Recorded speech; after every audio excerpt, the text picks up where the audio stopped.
Hello, everyone, and welcome to this training module on phishing and spoofing.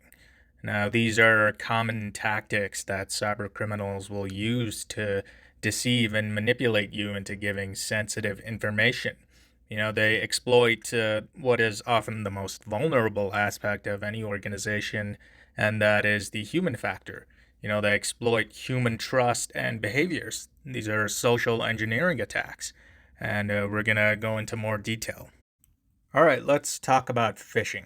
Now, phishing is one of the most common methods that cyber criminals will use to steal sensitive information. At its core, phishing is a fraudulent attempt to deceive people into giving away something. That could be, sensitive details like your login information, credit card information, or even, sending money, or it could be other sensitive things. Uh, and attackers will often disguise themselves as trusted entities to make their requests seem legitimate. Now, phishing can take several forms. Here I have some of the more common forms of phishing. First, we have email phishing. These are basically fake emails pretending to come from a trusted source, like your bank, for example. You could have an email from someone pretending to be your bank, and it says that, oh, there's something wrong with your account. Please click on this link to reset your password. But if you go to that link and you enter your password, that your password is actually harvested by them. So that's really, so they send malicious links. They might have malicious attachments attached to the email, and these can be designed to, steal your info or, deliver malware to your system. Another form is smishing. This is basically phishing through text messages. The attacker may send a text that looks very urgent. For example, you might get a text that says, "Oh, your account has been compromised. Tap this link here to secure it." These messages aim to trick you into, again, it's just like the email phishing. Oftentimes, they will trick you into, tapping on malicious links or providing sensitive info. Vishing is basically phishing over the phone. Attackers may impersonate legitimate organizations, or they may even pretend to be individuals that you trust. For example, you might get a call from someone claiming to be a distant relative that you didn't know about somehow, but that's just to add some form of legitimacy to their call. And let's say this person is in urgent financial trouble and needs money immediately. So they're tricking you using things like urgency and, appealing to your heartstrings by pretending to be a distant relative, things like that. So, I mean, with all these forms of phishing, the key takeaway is that they all are about tricking you into giving away something valuable. Could be your credentials, money, personal information. They exploit several social engineering tactics such as urgency, you have to do this right away. It's things like fear, they could say, oh, your account has been compromised. Things like trust, pretending to be like your bank, for example. And these are all done to manipulate you into acting without thinking. So recognizing these tactics is a uh, first line of defense. Okay, so email phishing is one of the most common and dangerous ways that cyber criminals will use to target individuals and organizations. I mentioned before that these emails can include malicious links, and these links may lead you to a fake website that may look legitimate. For example, it could look like your bank's login page, but as soon as you enter your login details, that information is actually stolen by the attacker. One thing I haven't mentioned yet is that some links may silently run malicious scripts in the background of your browser. These scripts might install malware, they might steal your data, they may even give attackers remote access to your device, all without you even realizing it. So, yeah, that's a scary thought. And these emails may have malicious attachments as well. Things like PDFs, Word docs, zip files. They may look harmless, but they can contain malware. And once these attachments are opened, the malware may execute. And some malware can actually spread across your system, your network, without just by itself. Uh, okay, so that's what email phishing is in a nutshell. Some red flags to watch out for. Uh, Generic greetings. Oftentimes, these emails will have, just they won't even use your name. They might just say, "Dear customer" or "Dear user." Legitimate organizations will usually address you by your name. Look for urgency or threats. Look for statements like your account will be locked if you don't act right now. These are pressure tactics to make you panic and act quickly. Look for misspelling and grammatical errors. Now, these may not always be present, but sometimes, if you see an email with very poorly written text, misspellings, that is a big indication that the email may be fake. Look for requests for sensitive information. Be wary of emails that ask for your usernames, passwords, or payment details.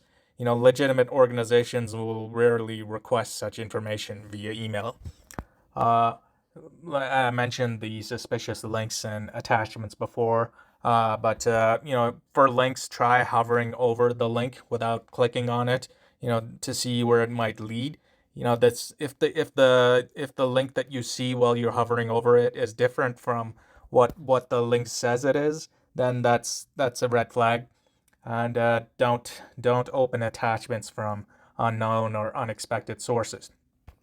Now, what to do if you do identify a phishing email?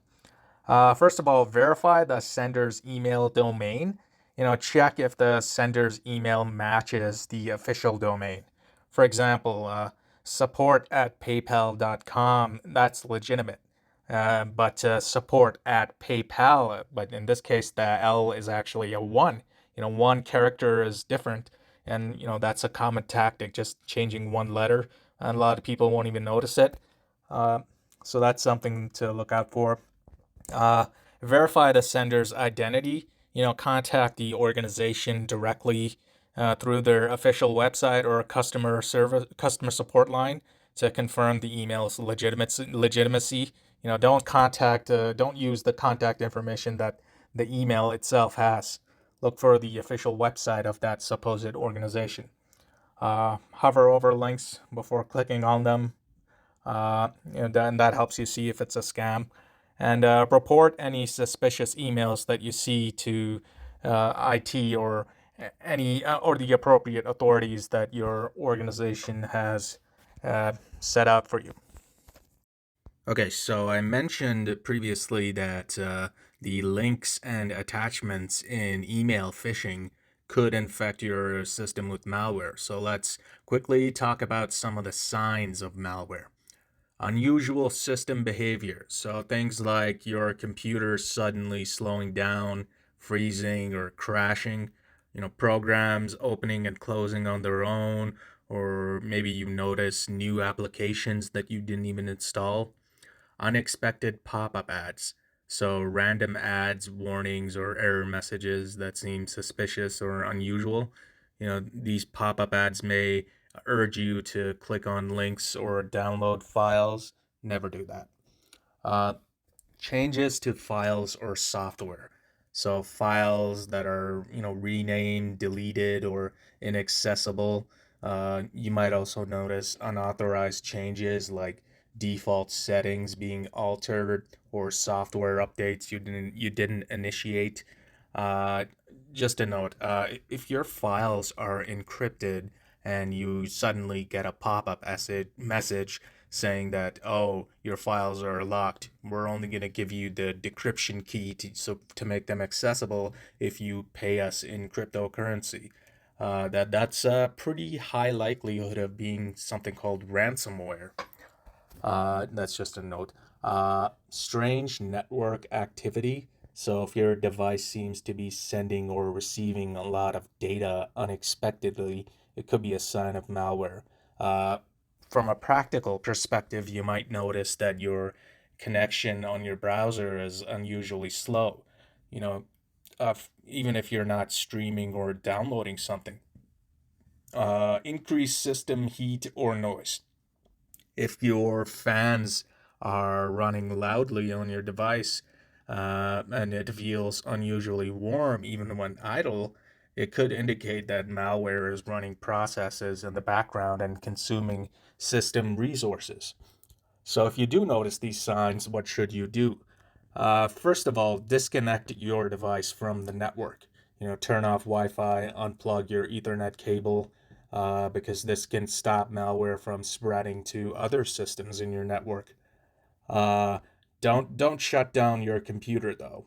Keep the device powered on so you can preserve evidence for the IT staff to investigate. Uh, Shutting it down could delete logs or interrupt critical processes that IT may need to analyze.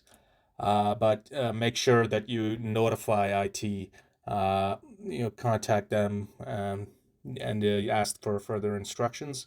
Don't stop using the device though. Once you've reported the issue, stop using the affected device entirely. Await further instructions.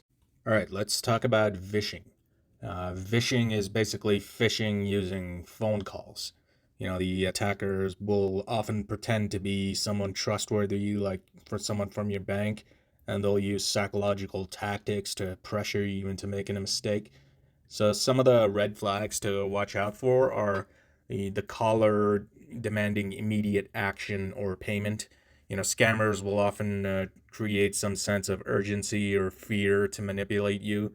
For example, they might say, "Oh, your account has been hacked. Your social security number is, suspended," or you owe an immediate payment to avoid legal trouble. These tactics are designed to make you panic and act quickly without thinking critically. The caller may request sensitive information such as passwords, credit card numbers, and other personal details, all under the guise of resolving an issue. Legitimate organizations rarely ask for stuff like this over the phone. The caller ID may be spoofed. So spoofed caller IDs may look like the call is coming from a trusted source, such as your bank or even your company. You can sometimes identify spoofing by paying close attention to the caller's behavior. If the number looks familiar, but the caller's tone or behavior feels off, for example, they're being overly aggressive, vague, or unprofessional, be cautious. Legitimate callers are usually consistent in their communication style and they won't push you into immediate action. Uh, like another clue is receiving calls from a trusted source at unusual times, like late at night or outside business hours, which is uncommon for most organizations. The caller's story seems vague or suspicious, so I mentioned this in the caller ID may be spoofed. This is a sign that they may be a case of vishing. Scammers, they're avoiding answering direct questions or providing inconsistent details, which is a major red flag. The offer seems too good to be true. The scammer may promise lottery winnings, free trips, or incentives to lure you in. This is a social engineering tactic called baiting. So if an offer seems too good to be true, so good that you allegedly cannot refuse, you should definitely refuse it. Uh, what to do if you suspect vishing? Uh, so if you encounter these red flags, first of all, verify the caller's identity. Politely hang up the phone and call back using the official number of the organization, the organization that the caller claimed to represent, and verify with them if they've made this request for you to do whatever the caller was saying. Uh, don't share sensitive information unless you're absolutely certain of the caller's identity. uh, Report the call to IT or the appropriate authorities, and stay calm and pause before taking action. Scammers will rely on creating a sense of urgency, so take a moment to step back and think critically and verify before responding to their demands. Okay, let's talk about smishing.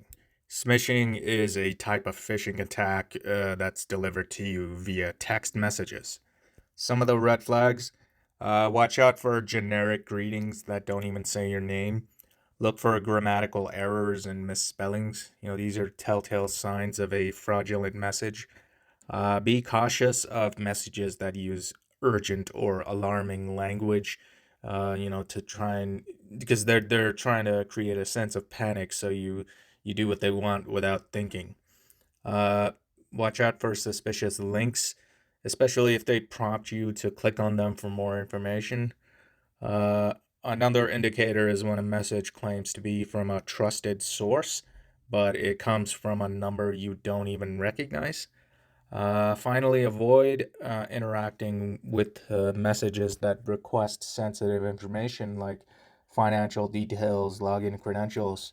Legitimate organizations will not generally not ask you for this stuff over a text message. Uh, what should you do if you do recognize these? First of all, avoid sharing sensitive information through text messages. If you receive an unexpected, unsolicited message, don't click on any links they might send. Instead, verify the message's authenticity. Try reaching out to the organization directly, by the organization that they claim to represent, by using their official website and contact information. If the message appears suspicious, delete it immediately and do not reply, and make sure to report it as well. So like a lot of the signs of all of the phishing attacks that I've mentioned are pretty similar, because the underlying goal of phishing is generally the same regardless of what manner it's delivered to you. They're trying to trick you into giving up something valuable. Okay, so spoofing.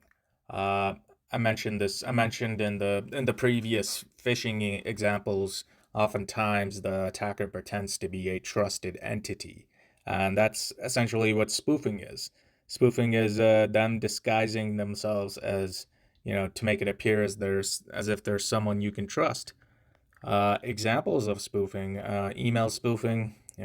Mentioned email phishing. The spoofing is the aspect of them making it look like it's from a legitimate source, and the attackers will exploit this to deliver phishing links.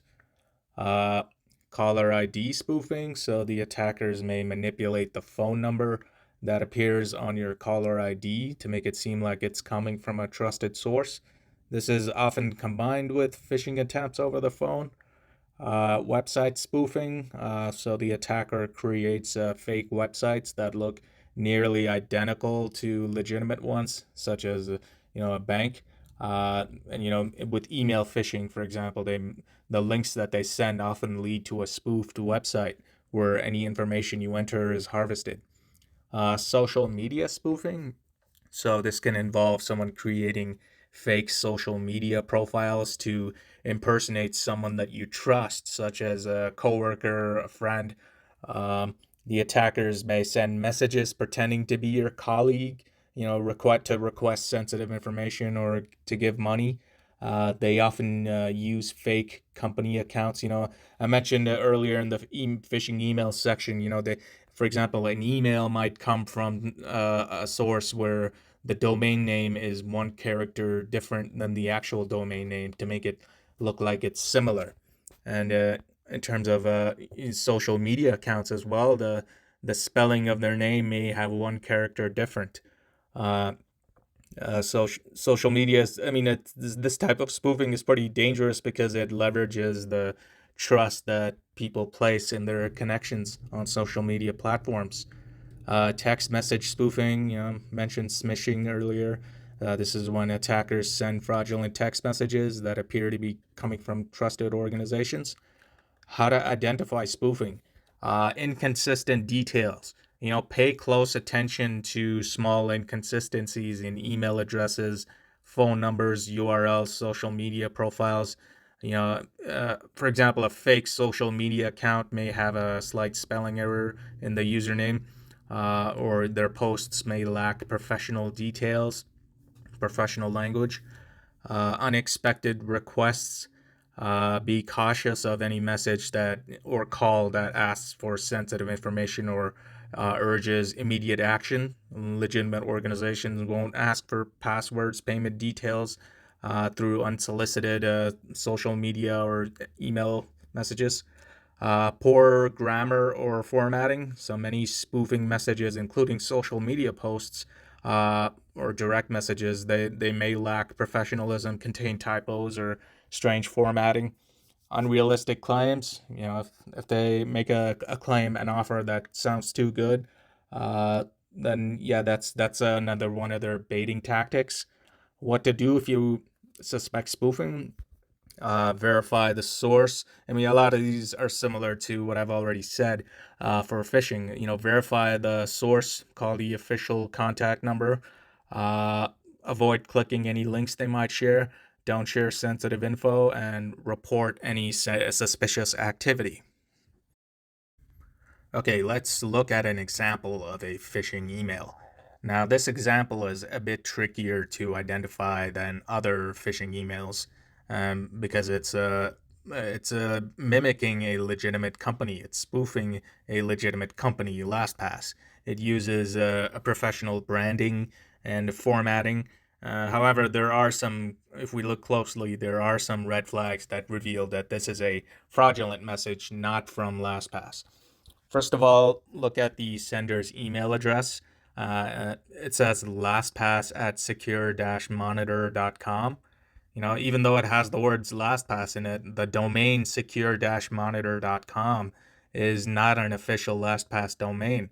And legitimate emails from LastPass would come from one of their official domains, such as LastPass.com. Mismatched or unfamiliar domains, they're a strong indicator of phishing. Now, I know it can be annoying to learn all the official domains of various services, all your accounts, but for something like LastPass, which is a password manager that stores all your passwords, that's something where a breach of the master password can be really devastating. So try to prioritize the really important accounts. Something like your password manager or your bank account, and try to look up online what the official domains are. Usually, the official website may have a listing of the official email domains they'll send from, and try to bookmark that so you have access to that information. Generic greetings. You'll notice that in this email it just says "Dear LastPass user." Authentic emails from companies like LastPass will usually address you by name or whatever name they have in your account information. Generic greeting is a big sign of a phishing attempt. You'll notice that throughout this email they use scare tactics such as immediately blocked suspicious activity, user vault data was taken, and this is to create a sense of urgency. This kind of language is designed to make you panic and act quickly without carefully evaluating the email. Legitimate companies will usually provide clear instructions without pressuring you to take immediate action. The email also contains a link. Link even says secure website. Uh, and when you go to this link, you're going to enter your LastPass login information. However, if you will hover over this link, it'll likely reveal a URL that doesn't belong to LastPass. A legitimate company will never ask you to confirm sensitive information or log in through a link that's sent in an email, especially after a breach, which this email implies that there has been a breach. Uh, there's also the "We apologize" section. Towards the end of the email says, "We apologize for the inconvenience, but ultimately we believe this will better protect LastPass users." Now, this phrase may sound professional and empathetic. It's deliberately designed to build trust and reduce skepticism. Phishing emails will often use this kind of tactic. However, no legitimate company is going to combine an apology with a request to enter sensitive information on a third-party link. So overall, this email is more sophisticated than many phishing attacks because it looks professional, but the red flags I mentioned, those are what point this out as a fraudulent email. All right, guys, thank you for watching, and hopefully you learned something. Goodbye.